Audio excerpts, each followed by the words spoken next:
Доброе утро! Приветствую вас из Калифорнии. Я занимаюсь изучением ингушского языка на протяжении 45 лет и рада возможности выступить на этом симпозиуме. 6000 лет ингушской идентичности. На следующем слайде идет сравнение возраста ингушского с другими языками Европы. Европейские языки имеют глубокие корни, которые можно отследить на тысячелетия назад, благодаря различным источникам. Например, микенский диалект древнегреческого языка, возникший примерно 3400 лет назад, был одной из первых зафиксированных форм греческого языка. Латинский язык и языки Римской империи, такие как аквитанский, возраст и историческая продолжительность которых составляет не менее 2000 лет.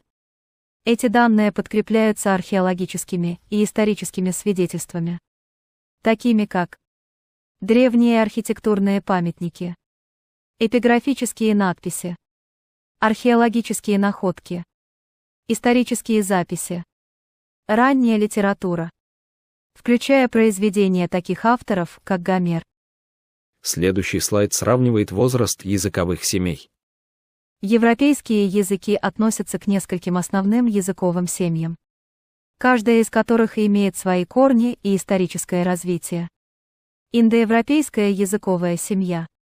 Английский, шведский, французский и хорватский возникла примерно 6500 лет назад в географических районах, которые на данный момент расположены в области таких городов, как Киев и Казань. Семитская языковая семья. Мальтийский язык появилась около 6000 лет назад на Ближнем Востоке. Уральская языковая семья. Финский, эстонский и венгерский существуют уже около 4500 лет, изначально сформировалась в Западной Сибири. Но что можно сказать о Кавказе? В частности, об Ингушетии. Этот вопрос сегодня актуален, так как осведомленность в своем происхождении играет важную роль в формировании национальной и этнической идентичности европейцев. В регионе имеется значительное количество археологических данных, сохранившихся как нераскрытые до сих пор под землей и уже раскопанные. Однако эти данные исследованы сегодня не до конца. Существуют словари и грамматики для различных языков, включая ингушский. Заимствованные слова также предоставляют информацию о культурных контактах и историческом взаимодействии народов. Также имеются некоторые описания культурных кодов, собранных этнографами. Ингуши обладают обширными знаниями о происхождении своих родов и части своей ранней истории. Таким образом, об ингушском народе известно достаточно много. Но это лишь начало обширного исследования. И в дальнейшем необходимо его продолжать, чтобы лучше понять древнюю историю ингушей и их языковую семью, которой принадлежит их язык. Более того, необходимо определить новое направление для будущих исследований. Для того, чтобы изучить происхождение ингушей, а также определить наиболее ранние аспекты формирования современной ингушской идентичности, я буду опираться на данные исторической лингвистики и лингвистической географии. Сегодня нам известно несколько теорий относительно происхождения ингушей. Мы обладаем сведениями о языковой семье, к которой относится ингушский язык, а также сведениями о возрасте данной языковой семьи.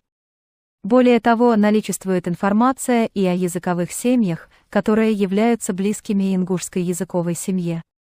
Кроме того, имеется обширная база данных об археологии Кавказа, хотя далеко не все аспекты этой науки до конца исследованы. Также есть возможность установить происхождение некоторых нахско-дагестанских языков. На карте представлен общий обзор территории Кавказа. Нахско-дагестанская языковая семья распространена в восточной части региона, а ингушский примерно здесь, на Центральном Кавказе. Важную роль здесь играют горные хребты, которые связывали Древний Ближний Восток с древними степями.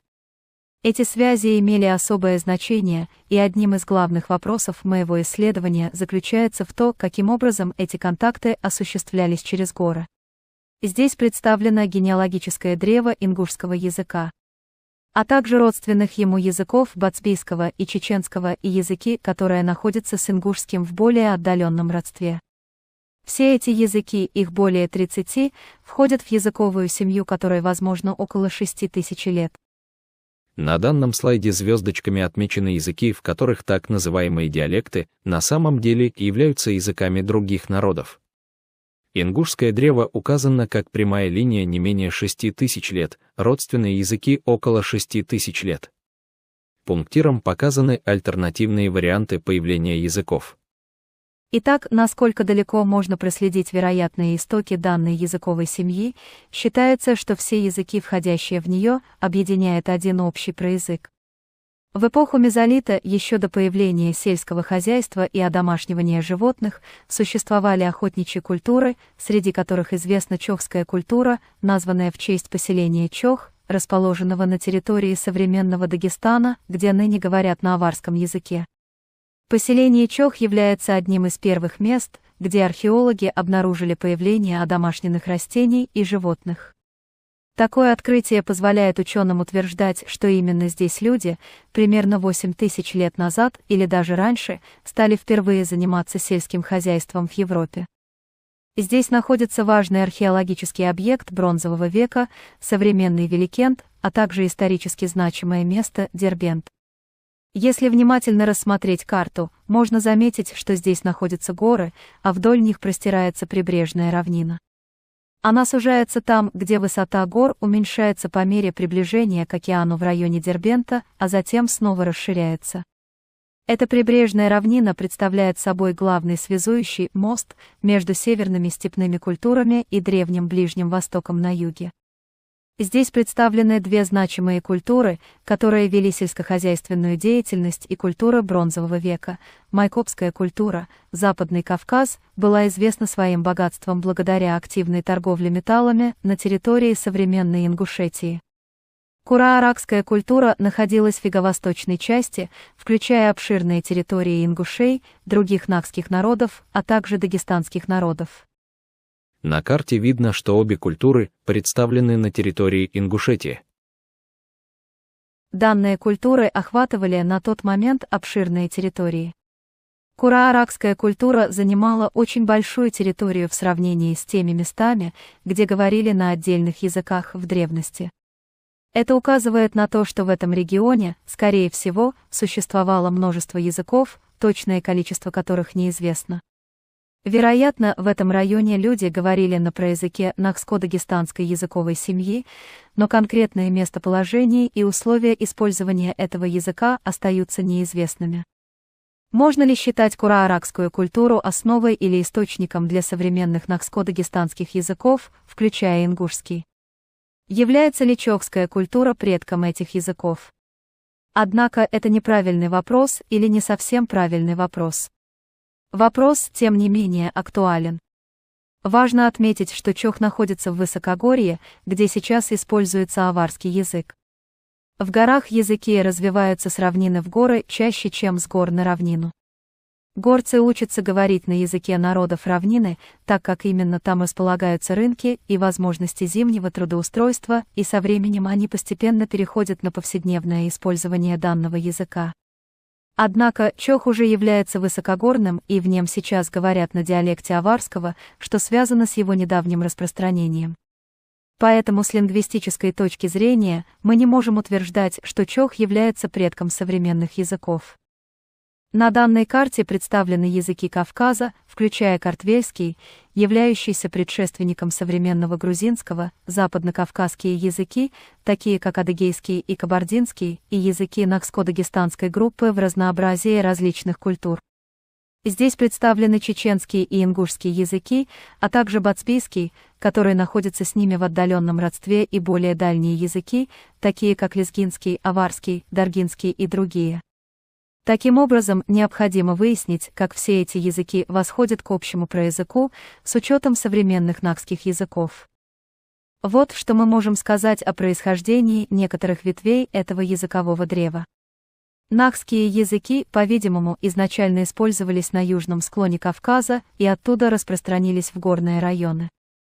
Аварские и родственные ему языки возникли в местности, расположенной в низовьях реки Сулак, и распространились в горные регионы. Лезгинская ветвь также распространилась вверх вдоль реки Самур и в конечном итоге заняла обширную территорию Восточного Кавказа. И снова здесь мы видим Чох, находящийся значительно выше всех этих начальных точек. Однако, если мы посмотрим на эту карту, мы увидим Нахскую и другие ветви, то есть 3 ветви данной языковой семьи. Их исходные точки находятся на значительном расстоянии друг от друга. Так каким образом эти 3 удаленные друг от друга ветви произошли от одного общего для этой семьи языка? Это является большой загадкой и предметом дискуссий среди лингвистов и археологов. Посмотрим снова на карту, мы видим, что данный горный хребет препятствует сообщению между важными культурами степи и Европы на севере и Древним Ближним Востоком, где возникло множество открытий и нововведений на юге. Каким образом знания, люди, одомашненные животные и растения могли переместиться через горные хребты? Ответ прост: этого не происходило. Было нецелесообразным преодолевать горы в центральном проходе Центрального Кавказа. Например, караван не смог бы перемещаться вдоль западного побережья Черного моря, поскольку там нет прибрежной равнины, а только горные массивы, простирающиеся вплоть до самого моря. В то же время на востоке здесь есть узкий прибрежный коридор, представленный этим зеленым участком. Именно он и являлся путем сообщения, что было подтверждено археологами. Сообщение между Древним Ближним Востоком и степями Европы каким-то образом осуществлялось здесь. Однако гораздо важнее, что здесь, в районе Дербента, этот маршрут становится затрудненным. Прибрежная равнина сужается, а путь блокирует высокие скалистые утесы, что делает его хоть и возможным, но труднопроходимым. Моя мысль заключается в том, что этот узкий прибрежный коридор сыграл ключевую роль в формировании и развитии нахско-дагестанских языков и их культуры. Вот как я представляю себе родину нахско-дагестанской языковой семьи. Не как отдельную точку, а как протяженную линию, вдоль которой были расселены люди, контролировавшие эту территорию. Их местоположение способствовало распространению их языка, и они контролировали этот важный путь сообщения. Таким образом, можно считать, что ваши лингвистические и культурные предки контролировали стратегический пункт для взимания пошлин, поддержания правопорядка и регулирования торговли, осуществляя сбор налогов с каждого каравана, всадника и пешего путника, перемещавшегося по этому пути с севера на юг. И следует еще раз подчеркнуть, что это были большие потоки людей, поскольку это был важный путь сообщения в экономическом отношении. Ваши предки были ключевыми управленцами и посредниками в организации и поддержании торговых связей между севером и югом. Я собираюсь использовать одну особенность грамматической структуры. Одну небольшую особенность грамматической структуры ингушского языка, чтобы подтвердить этот анализ. Это то, что я называю аутогендером. Мы все знаем, что такое категория рода в таком языке, как ингушский. Это согласование глаголов и некоторых прилагательных с каждым существительным. Например, это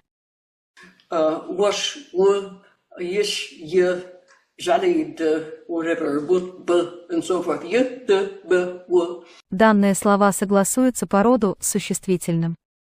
Существительные не обладают явными признаками, которые указывают на его род, поэтому род просто нужно выучить. И я вас уверяю, это нелегко, но это возможно. Маленькие дети справляются с этим легко, а взрослым это дается с трудом, но все же его возможно выучить. Вот список слов на ингушском и некоторых родственных ему языках, которые принадлежат к роду «Б». Я подчеркнула букву «Б», с которой начинаются многие из этих слов, что любопытно. Это такие слова, как «Малх-Б», «Бут-Б», которая начинается с буквы «Б» в ингушском, такой же буквой, как и их показатель рода. Хотя в общем, вы не можете определить род существительного потому, как оно звучит. Если они начинаются не с «Б», то они начинаются с «М», который является более близким носовым звуком. И там, где «М» в ингушском, имеется «Б» в аварском, здесь и наоборот, здесь. Таким образом, это не является обычным соответствием звуков, здесь происходило что-то интересное. Здесь также есть слова, которые относятся к роду «б», но не начинаются ни с буквы «б», ни с буквы «м». Вот слово на лезгинском «рак», которое не имеет «б» или «м», и слово на хиналукском «инг» и так далее. И, наконец, вот слово для барана, которое не содержит букву «б» или «м» ни в одном из этих языков, но тем не менее принадлежит к тому же классу роду «б». Это любопытная вещь. Если вы подумаете о таких языках, как немецкий, французский, русский, они не начинаются с согласного, который обозначает их род.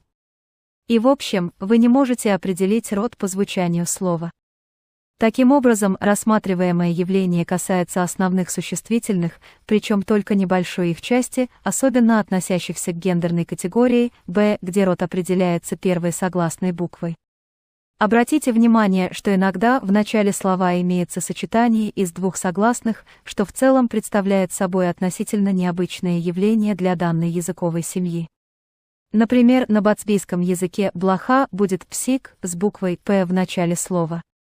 Однако родственное слово в ингушском и чеченском языках не имеет буквы «п». И на ингушском блоха будет сагал. Слово для шерсти тха начинается с буквы «т», но исторически произошло от формы, где оно начиналось с буквы «д». Однако то же самое слово в других нахско-дагестанских языках не всегда начинается с буквы «д», хотя это его род. Так что это интересное явление. Я проанализировала 50 существительных во всех нахско-дагестанских языках, чтобы узнать, какие из этих существительных имеют автогендер, а какие нет.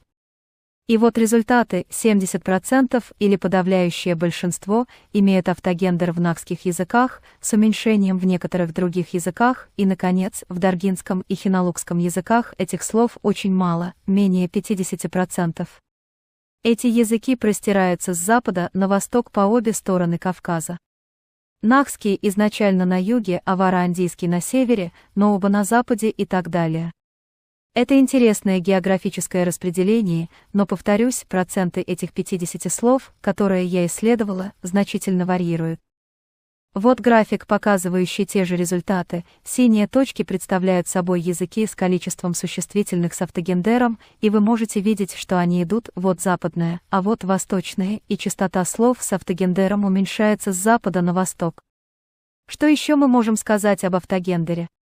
Он восходит к проязыку, но слово за словом он разделяется на ветви, и распределение с запада на восток отражает современную географию. Итак, отображены три стадии: родоначальный язык, основные ветви и их более поздние ответвления, а также современная география. Этот слайд я пропущу, это график, который говорит то же самое о структуре языковой семьи. Все это вписывается в более широкую историю языковой семьи, применительно к связи с землей и контролю над территорией. Проязык распространился именно потому, что его носители контролировали тот узкий проход на восточно-западном пути между степью и древним Ближним Востоком.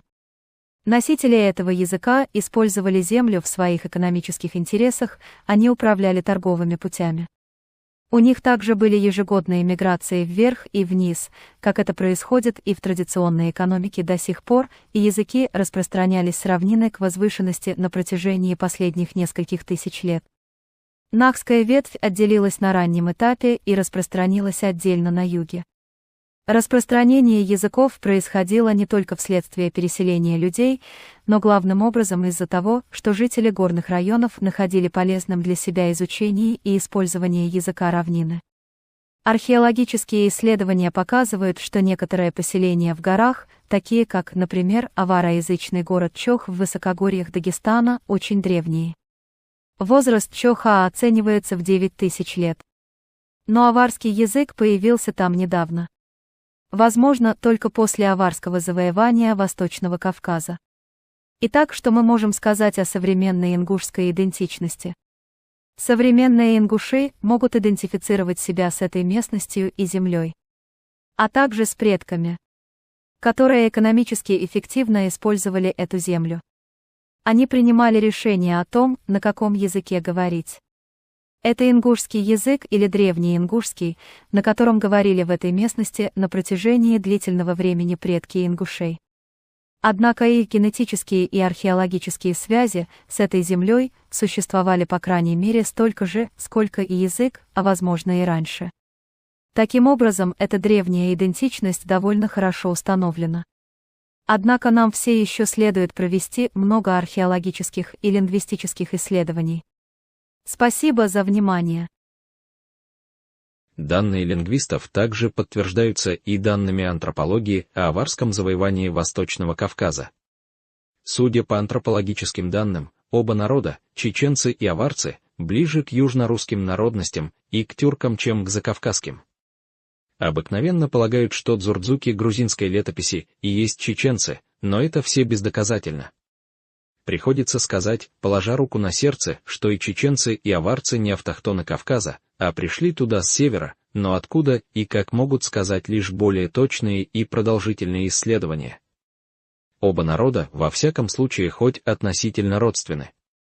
Приват-доцент истории Востока и этнографии в Киевском университете А. Грен. Город Киев, 21 июля 1896 года. Антропологи также подтверждают, что ингуши — это автохтоны Кавказа и являются не просто древним, а очень древним народом Кавказа. Виктор Дингелстедт. Шотландский географический журнал 1901 года «Антропологические исследования в Альпах и Кавказе». Ингуши считаются очень древними жителями Кавказа. Но их происхождение теряется в неясных и даже противоречивых традициях. Долгое время предполагалось, что они идентичны чеченцам, ошибка, которая недавно была опровергнута антропологическими исследованиями. И они показали, что они представляют собой отдельную этническую группу людей. Во всех отношениях. Ингуши представляют собой антропологически отдельную группу людей, населяющих Кавказ, которая отличается от всех своих соседей, осетин, чеченцев, лезгин, кумыков, черкесов и кабардинцев, армян, грузин, евреев и других.